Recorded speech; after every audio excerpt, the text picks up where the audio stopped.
যেমনটা তোমরা জানো আমি এখন আসানসোল মাসি বাড়িতে আছি। তো খাওয়ার পর ঘুম থেকে উঠে আমি এখন যাচ্ছি বাজারে মুখ বেঁকিয়ে একটা মেয়েকে, তারপর স্পিড বাড়ি দিলাম গাড়িতে, জানি আসতে গেলে হবে না।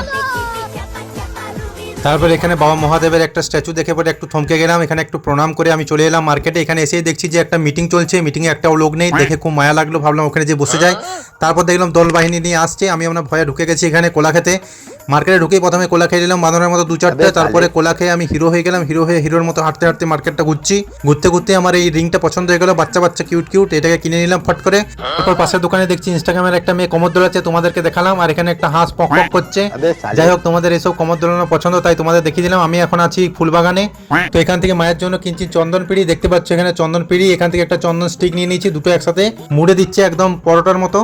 তারপর মোড়া হয়ে গেল। এখানে একটা তামার ত্রিশূল নিলাম, আর এখানে নিয়েছি এই কোষাকুষি, সব পুজোর জিনিস নিয়েছি। আরো নিয়েছি, দেখাচ্ছি দাঁড়াও। আর এখানে একটা নিয়েছি বড় প্রদীপ তামার। তো সবকিছুই নিলাম, এখানে নেওয়া হয়ে গেল। দেখো আমার হাতে ধরে নিয়েছি আমি। তারপর মনে পড়লো যে তামার জিনিস নিলে তো হবে না, সেটাকে মাজতে হবে, তাই একটা পিতম্বরী নিয়ে নিলাম তামার ঘষাঘষি করার জন্য। আমাকে বাড়ি গিয়ে তামার বাসন মাজতে হবে, পিতম্বরী নিয়েছি, তাই এই ভিড়কে ঠেলাঠালি করে অনেক কষ্টে এগিয়ে যাচ্ছি আমি খুব স্পিডে। পাশে দেখছি একটা চুড়িমালার দোকান, ভাবলাম ফুলটুসির জন্য একটা কিছু নিয়ে নিই। তারপর মনে পড়লো আমার তো কেউ নেই, আমি সালা মরা চোদা সিঙ্গেল।